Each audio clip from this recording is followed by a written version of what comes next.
جو آج ہم درجہ بندی کی اہمیت پڑھیں گے، یعنی درجہ بندی کیوں اہم ہے، کس لیے ضروری ہے، ہم کتب خانے میں درجہ بندی کیوں کرتے ہیں۔ عہد قدیم میں یعنی پرانے زمانے میں انسان کے پاس نہ تو لکھنے کے ذرائع تھے، زیادہ چیزیں تھیں لکھنے کی جن کے اوپر وہ لکھتے یا جن سے وہ لکھتے، نہ تعلیمی ادارے اور نہ ہی موجودہ دور کی طرح اور ساز و سامان تھا۔ اس وجہ سے کتابی مواد بھی محدود تھا، بہت تھوڑا تھا، اور اس کا استعمال بھی بہت تھوڑا تھا۔ وہ بہت تھوڑی چیزیں ہوتی تھیں اور ہر کسی تک پہنچتی بھی نہیں تھیں، اور ان کا استعمال بھی کم تھا۔ مگر موجودہ ترقی یافتہ دور میں انسان کے پاس نہ تو ذرائع کی کمی ہے، نہ علمی مواد کی بلکہ اب تو کتابی اور غیر کتابی مواد اتنی جلدی سے بڑھ رہا ہے کہ اس کو محفوظ کرنا اور بلکہ اس سے فائدہ اٹھانا بہت بڑا مسئلہ بن گیا ہوا ہے، کیونکہ سائنسی ترقی کی بدولت،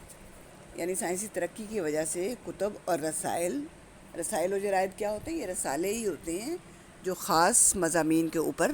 چھپتے ہیں۔ جیسے سائنس کے مضامین میں یہ زیادہ ہوتے ہیں، اور آرٹس والے مضامین میں بھی ہوتے ہیں، لیکن سائنس میں زیادہ تحقیق ہوتی ہے، یعنی ریسرچ ہوتی ہے، اس میں یہ رسائل و جرائد زیادہ تیزی سے چھپتے ہیں۔ تو وہ بہت تیزی سے رسائل و جرائد اور ان کے اوپر پھر کتب بھی آتی رہتی ہیں، تو پھر ان کو بڑی تیزی سے تیار ہو کر آ رہے ہوتے ہیں، تو تحقیق کے میدان میں مختلف ممالک میں ان کے لیے باہمی مقابلہ ہوتا ہے مختلف چیزوں کے اوپر تحقیق کے معاملے میں۔ اب یہ آپ کووڈ-19 کے لیے ہی دیکھ لیں، اس کی ویکسین اور اس کے اوپر تحقیق میں پوری دنیا میں مقابلہ چلا ہوا ہے۔ اس طرح پھر اس کے اوپر ظاہر ہے ریسرچ پیپرز جو ہیں لوگوں کے، وہ بھی چھپ کے آتے ہیں۔ تو علمی تحقیق میں روزانہ ہزاروں کتب اور رسائل مارز وجود میں آ رہے ہیں۔ اس دور میں ہزاروں نہیں بلکہ لاکھوں آتے ہیں روزانہ، تو پھر یہ شائع ہوتے ہیں، پھر شائع شدہ مواد کو کتب خانوں میں رکھنا ہوتا ہے اور پھر قارئین تک پہنچانا ہوتا ہے۔ درجہ بندی کے بغیر یہ پھر قارئین تک پہنچانا درجہ بندی کے بغیر بیٹا مشکل ہی نہیں، ناممکن ہوتا ہے۔ اس صورتحال میں درجہ بندی کی اہمیت میں مزید اضافہ ہوتا ہے، کیونکہ موجودہ دور کے محقق یعنی تحقیق کرنے والے کے پاس اس بات کے لیے وقت نہیں ہوتا کہ وہ مواد خود تلاش کرے، کیونکہ تحقیق کرنے والے کا ٹائم بہت قیمتی ہوتا ہے۔ اگر وہ مواد تلاش کرنے لگ جائے تو پھر اس کا زیادہ تر ٹائم جو ہے وہ ریسرچ کی بجائے، تحقیق کی بجائے مواد کی تلاش میں ہی لگ جاتا ہے۔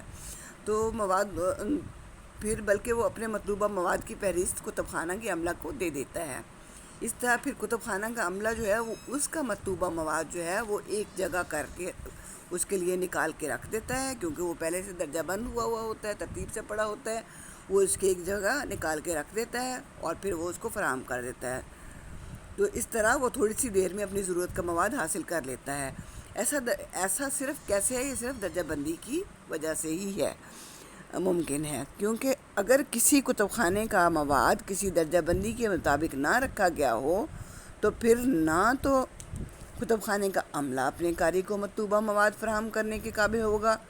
جو یعنی اس کو مواد چاہیے، عملہ اس کو فراہم نہیں کر سکتا ٹائم پہ، اور نہ ہی بلکہ ٹائم پہ کیا ہو سکتا ہے، کبھی وہ بہت ہی عرصہ اس کو لگ جائے، سالوں ہی لگ جائیں وہ ڈھونڈنے میں، اور نہ ہی قاری اس قابل ہوگا کہ مطلوبہ مواد کو فوری تلاش کر لے، کیونکہ وہ ترتیب سے نہیں ہے تو اس کو بھی ڈھونڈنے میں بہت ٹائم لگتا ہے۔ بلکہ یہاں پھر ایک کتاب 2 منٹ میں تلاش کی جا سکتی ہے، جہاں اس کو ممکن ہے کہ درجہ بندی کے بغیر اسے تلاش کرنے میں 2 دن کیا 2 مہینے 2 سال بھی لگ جائیں۔ لہٰذا درجہ بندی کو کتب خانے کی چابی کہتے ہیں، جیسے خزانے کو اس کی چابی سے کھولتے ہیں، اس طرح درجہ بندی کی بدولت ہم کتب خانے کو استعمال میں لاتے ہیں۔